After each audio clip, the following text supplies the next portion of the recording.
혁신 역량 극대화 전략이라는 책에 성장 전략에 관한 부분만 집중적으로 보도록 하겠습니다. 조지 스테이라는 펜실베니아 대학의 와튼 스쿨의 석좌 교수입니다. 이분이 쓰신 책이고요. 뉴스의 기업 컨설팅을 통해서 실무에서 배우신 내용입니다. 성장 전략을 하기 위해서는 4가지를 해야 된다. 성장 목표를 제대로 잡고 범위와 한계를 잡고 전략적 태도를 세우고 자원활동을 제대로 해야 된다는 건데요. 딱 3범위입니다. 아웃사이드 인이냐, 인사이드 아웃이냐, 인접성이냐. 요걸로 확대할 수 있다는 거예요. 다음 시프트를 할 수 있다. 그래서 아웃사이드 인 같은 경우에는 이 레고 같은 경우에는 비디오, 영화, 테마파크, 학습센터 같은 분야로 진출하고 괜찮을 것 같죠? 몽땅 실패했습니다. 레고. 그래서 여기서는 2003년에 파산할 지경이에요. 그러던 레고가 다시 자신의 강점인 전통적인 놀이경험에 집중시켜요. 놀이경험에. 그랬더니만 새로운 거에 더 투자하지 않고 기본적인 그 전통적인 놀이경험으로 갔더니만 최고의 혁신 기업이 되었다라는 거죠. 그래서 너무 확대해서 혁신 범위를 정하는 것이 아니고 시장에서 들어오는 방법, 그 다음에 회사 내의 기술을 가지고 밖으로 나가는 방법, 그리고 연관된 것으로 바꾸는 방법이 3가지를 이야기를 하고 있습니다. 그래서 역행, 아웃사이딩 같은 경우에는 아마존을 이야기를 하고 있고요. 킨들. 밖에서 보니까 말이지 사람들이 클라우드 컴퓨팅 네트워크 접근 같은 게 중요하더라. 킨들 같은 게 있더라. 밖에 있는 기술들 가지고 안으로 끌고 들어오는 거예요. 그 다음에 인사이드 아웃이 재밌는데요. 인사이드 아웃은 현재 우리가 갖고 있는 것으로 밖으로 나가자. 그래서 코닝. 전문가이 삼성 코닝에서 가겠는데 이거 얘기해도 되나 몰라. 코닝에서는 닷컴에서 이제 버블 때는 꺼지고 $100가 $1 됐어요. 그때 내가 지금 뭘 해야 되느냐라고 했을 때 핵심 사업 분야 유리기술로 다시 집중한 겁니다. 집중을 한 다음에 자동차 앞쪽에 방풍유리라. 제일 재밌는 게 뭐예요? 고릴라 글래스 기술이 나옵니다. 고릴라 글래스가 뭐예요? 우리 스마트폰에 쓰는 유리가 전부 있는 거예요. 이걸 쓰면 잘 안 깨져. 그래서 요 기술 2개를 합쳐지면서 평면 LCD, 휴대폰, 노트북 모니터, TV 디스플레이로 확대가 되는 거죠. 이게 이제 인사이드 아웃의 제일 대표적인 사례입니다. 다이슨 청소기 같은 거, 그죠? 이런 것들도 역시 흡입력이 약해지니까 요게 그 폴리카보네이트 플라스틱에서 원심력이 공기에서 먼지를 분리해내는 디자인이게 나오죠. 이거 요즘 그 해외 직구에서 산다고 난리대. 이런 기술들이 이제 나오는 게 나오십니다. 3번째는 이제 인접시장이죠. 인접시장으로 들어가기 위해서 아무 관련이 없는 영역으로 하는 큰 혁신은 대부분 실패하더라는 겁니다. 그러니까 옆으로 붙어서 들어가자. 예를 들면 어떤 거냐. USAA라고 오토모빌 오토메이션 그 어소시에이션에서는 군인 시장을 보니까 군인들의 시장으로 들어가서 자기 영역을, 자기 사업을 하려고 그랬더니 아니더라는 거지. 군인 가족들이 더 크다는 거예요. 그래서 시장을 공략하려는 시장의 인접시장들을 동시에 보면서 확대하는 전략이 필요하고, 오티스 같은 경우에는 엘리베이터를 파는 걸로 생각을 했는데 아니더라는 거야. 엘리베이터에 부품 제조도 있지만 엘리베이터 감시하고 서비스를 관리하는 게 더 큰 시장으로 형성되죠. 그래서 확대해 나갑니다. 그래서 인접시장으로 들어가는 형태의 사업 확장들을 하면서 성공하더라. 그럼 이것들이 구체적으로 성공하기 위해서는 개방, 무조건 오픈되어 있어야 돼요. 우리가 이 기술을 가지고서 내부에서 쓰겠다는 100% 실패합니다. 요거는 CND라고 그러죠. Connect and Develop. 요 반대말은 R&D. R&D는 내가 연구해서, 리서치해서 이거를 연구 개발하겠다는데 이게 아니고 무조건 CND 해야 된다. 커넥트 해야 된다. 라고 나옵니다. 그래서 P&G에서는 커넥트를 해서 굉장히 많은 사업 분야에서 성공하고 있다. 라고 합니다. 그러면 이제 구체적인 방법론 7가지만 이야기하고 마치겠습니다. 지금까지 이해되시죠? 성장하려면 3가지를 해야 된다. 아웃사이딩. 밖에 있는 기술 가지고 안으로 끌고 들어라. 밖에서 킨들하고 다 나오니까 그걸 가지고 들어와 버려. 2번째는 인사이드 아웃. 나의 핵심 역량을 가지고 코닝 글라스를 가지고 뭘 할 수 있을까를 가지고 확대해서 펼쳐라. 그리고 3번째는 내가 목표로 하는 시장의 인접 분야를 봐라. 그죠?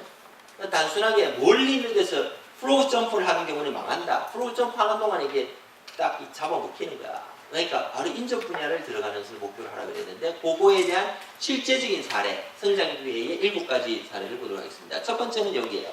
캠펠 수프입니다. 수프가 보통 이렇게 생겼죠.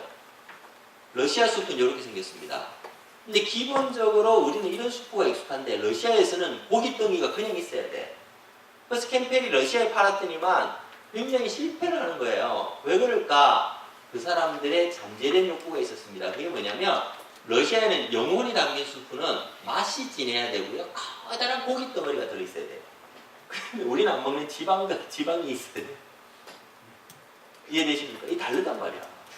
그래서 캠펠 수프에는 재료를 포장시켜주는 거예요. 그래서 집에서 수프를 끓이게 만들어줍니다. 차이점 아시겠습니까? 요거는 데우기만 하면 되는데 얘는 끓이게 만들어서 그 심리적인 부담을 줄여주는 거죠. 그러면서 실질적으로 이제 그 성공하는 기본적인 그 캠펠 수프가 만들어져 있다. 그러니까 우리가 제품을 들고 들어갈 때 그냥 들어가는 것이 아니고 그 속에 숨어있는 잠재 욕구가 뭔지를 빨리 파악하라고 이제 얘기하고 있는 겁니다. 두 번째는 보시게 되면은 소비를 가로막는 장애물들이 있는데 이걸 빨리 넘겨야 되는데 닌텐도 사례예요.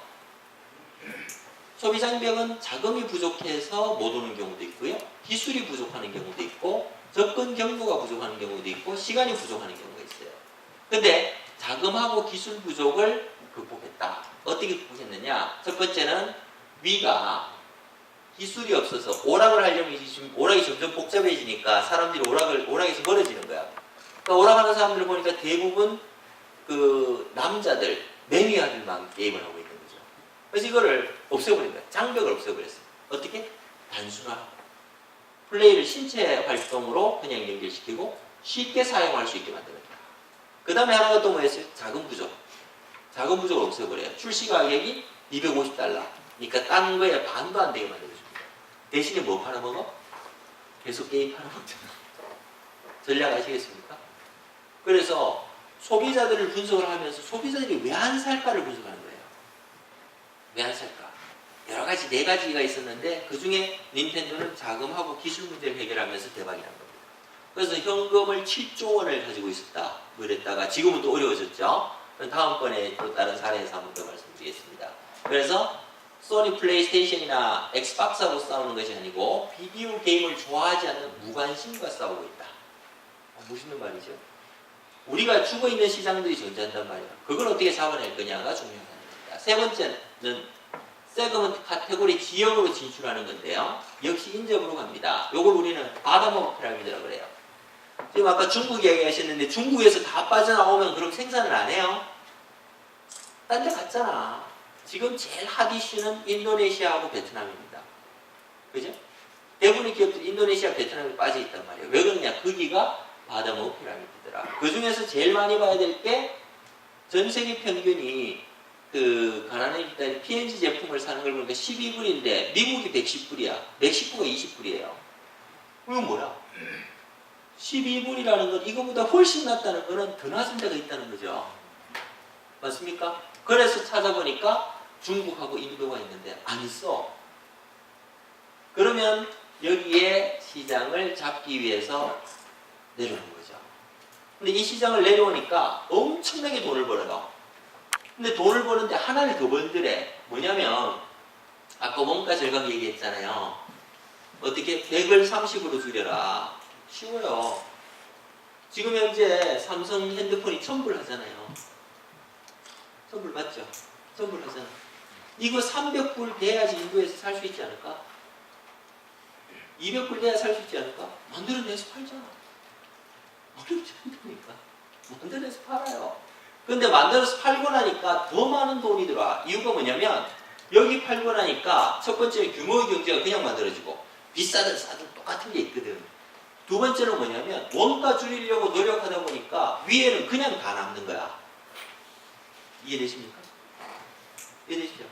원가 줄이려고 한번 노력해보니까 그냥 진짜 원가가 주니까 그냥 1000불에 그냥 팔잖아. 다 남는 거야. 이게 BOP 시장입니다. 근데 전 세계적으로 엄청나게 성장하고 있잖아. 이거를 잡아야 된다라고 보는 거죠. 그래서 P&G 같은 경우에는 요 둘을 인도 중국, 인도를 멕시코 수준으로 끌어올리면 되더라. 그럼 곱하기 얼마예요? 아이고 정신이 없네. 이해되십니까? 이게 시장이라고 하는 거죠. 그래서 BOP 시장을 어떻게 장악해 나갈 거냐. 우리도 새로운 기회가 있는 거죠. 인도네시아, 베트남 1억 2천, 2억. 인도 뭐 정신없다 몇 명인지 자기들도 모를 거고, 중국은 이제 내수를 자기들이 생산하니까 좀 달라집니다만은, 요게 P&G의 새로운 급이더라. 그 다음에 네 번째 방법은 통합 솔루션. 아까 말씀드린 엘리베이터 사예요. 처음엔 엘리베이터만 공급하는 걸로 생각했는데 맨날 사고 나더라 이거야. 그래서 어떻게? 관리까지, 서비스까지 해버립니다. 새로운 시장이죠. 그 다음에 이제 모방. 아까 한국이 모방했다고 그러셨는데 사실은 애플이 더 많이 모방하죠. 제일 처음에 모방한 게 뭐예요? 제일 처음에 이제 팔아먹기 시작한 게 스티브 잡스가 그 불법 국제 전화 통화의 그 해커였던 걸 아시죠? 제일 처음 한 사업이 그거였어요. 그래 FBI가 수사 들어가지고 도망갔거든. 그래서 그만두고 이제 다시 컴퓨터로 들어왔는데, 여기가 GUI 그래픽 유저 인터페이스는 어디서 가져온 겁니까? 제록스에서 제록스 해온 거거든. 팔로지 제록스 연구소 갔다가 거기서 그대로 뺏겨온 거예요. 그래 놓고는 그걸 마이크로소프트가 자기 거 뺏겨갔다고 엄청나게 소송을 하죠. 그래서 빌 게이츠가 질려 하다가 어떻게 했냐면, 그래 원하는 게 뭐냐니까 주식 수합하자. 그래서 이제 자기 주식, 말도 안 되는 애플 주식, 다 망해가는 주식하고 마이크로소프트 주식을 바꿔요. 그리고 그거 팔아가지고 엄청나게 돈 벌어가지고 그 다음 생산에 들어간 것들이 이것들입니다. 그게 대단합니다. 사실은 모방했다고 우리를 욕하지는 지는 더 해요. 다음번에 이제 다음 시간에 오실 김남국 편집장이 그 애플의 모방 사례들을 몇 개를 말씀해 주실 겁니다. 질문하시면 나올 건데요. 그래서 이런 것들이 이제 최초의 스마트폰이 아니고 최초의 음악 플레이어가 아니다. 뺏겨온 거죠. 사실 최초의 음악 플레이어는 MP3는 한국 기술이잖아요. 그죠? 이런 것들을 가져온 것들입니다. 그래서 성공을 위해서는 이 모방을 잘해야 된다라는 게 미국 책에 나와 있는데요. 그 다음에 이제 핵심 프로세스 변경이 제일 중요하고도 힘든 거예요. 우리 이승호 저자님 전공이신데, 실질적으로 일반 의류 제조업체는 보면은 지금 프랑스 파리의 패션쇼는 전부 못 입고 나오잖아요. 못 입고 나옵니다. 12월에 가면은 전부 이제 수영복 입고 패션쇼를 해요. 왜냐면 6개월 정도가 돼야지 제품의 원단을 선정을 하고 디자인을 선정을 하고 그 다음에 생산이 나오기 때문에 6개월 전에 6개월 후의 패션에 대해서 이야기하는 게 프랑스의 패션쇼였습니다. 그러니까 그거는 딴 데서 하는 게 소용이 없었어요. 왜냐면 프랑스하고 이태리 정도에서 하는 것들만 이제 이게 세계적인 거니까 그걸 따라서 이제 시장이 움직였단 말이에요. 근데 누가 나타났냐? 자라가 나타난 거예요. SK가 나타난 거예요. 달라진 게 한 달, 사실이 2주입니다. 지금 표준. 2주 만에 바꿔냅니다. 어떻게 바꿔내느냐? 시장에 뿌려보죠. 빨간색, 노란색, 파란색 티셔츠를 쫙 깔아봐요. 샘플로. 그러면은 올해는 말이야 파란색이 엄청나게 많이 팔려. 그럼 어떻게 돼요? 생산 라인이 바뀌는 거죠. 전부 파란색으로 바뀌어서 그 다음 주부터 전부 파란색이 갖다 붙이는 거예요. 옛날 같은 꿈도 못 꾸지. 그래서 패션업에서 재고가 엄청나게 남는 거예요. 근데 지금은 걱정 안 해요. 파란색이 유행이다. 그럼 실시간으로 공급이 되죠. 그걸 만들어내면서 세계 패션을 잡은 게 자라입니다.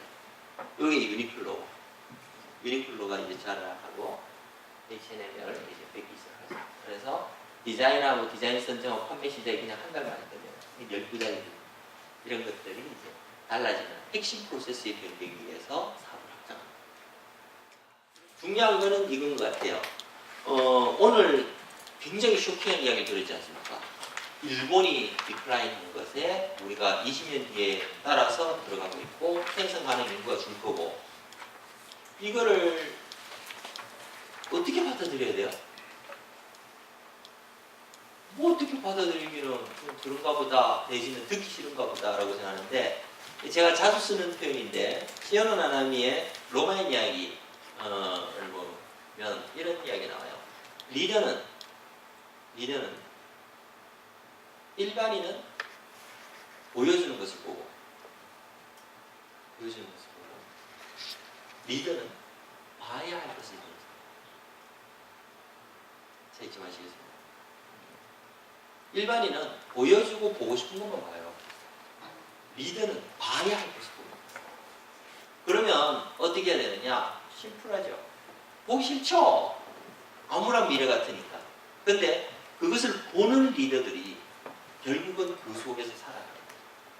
더 번성할 수 있는. 이해되십니까? 정확하게 현실을 봐야 돼요. 사람들이 인구가 줄고, 그죠?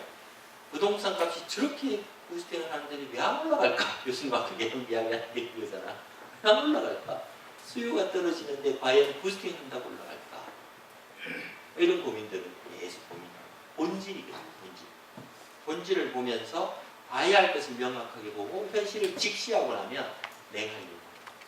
근데도 BOP 시장을 아주 간단한 예를 들면 교수님이 막 이야기할 때는 야 어떻게 지금 내가 우리 회사에 100이면 이거 30이 되려면 나까지 다 나가야 되는 거 아니냐 이 생각 들잖아요. 근데 우리 해내고 있다니까. 1000불짜리 스마트폰을 300불짜리 만들어서 인도에서 대박을 내고 있어요. 그게 시장이라고요. 그게 기술이거든요. 그래서 방법의 문제들을 그 근원에서 김현실 교수님 말씀하셨듯이 근원에서부터 다시 찾아야 되지 지금에서 줄이려는 사고는 별로 있는 거 없죠. 그걸 뭐라 그러냐? 조직입니다. 핵심입니다. 이렇게 정리를 해드릴 수 있을 것 같습니다. 그래서 앞쪽에 있었던 현실의 문제들 그리고 그 속에서 피어나는 이 생명의 새싹 생명의 새싹을 보면 날생자 있잖아요. 날생자, 이 라디오 시사 버전으로 들어가서 날생자가 이렇게 쓰는 거 아시죠? 요 모양이 무슨 모양이냐면 흑토자 위에 이렇게 잎이 나는 모양이에요. 흑토자 위에 잎이 이렇게 태어나는 게 이렇게 꽉 바꾼 게 날생자입니다. 그게 생명이거든. 생명이. 그 이제 밑에서부터 흙에서부터 뻗어 올라오는 힘이 있는 거예요. 그걸 잡아내는 거예요. 어디에 씨앗이 있는지를 보는 것. 그게 리더의 그 가장 중요한 역할이에요. 그리고 그곳에 물을 줄 수 있어요. 그게 중요한 거니까. 그래서 여기까지 혁신문화 말씀드렸고요.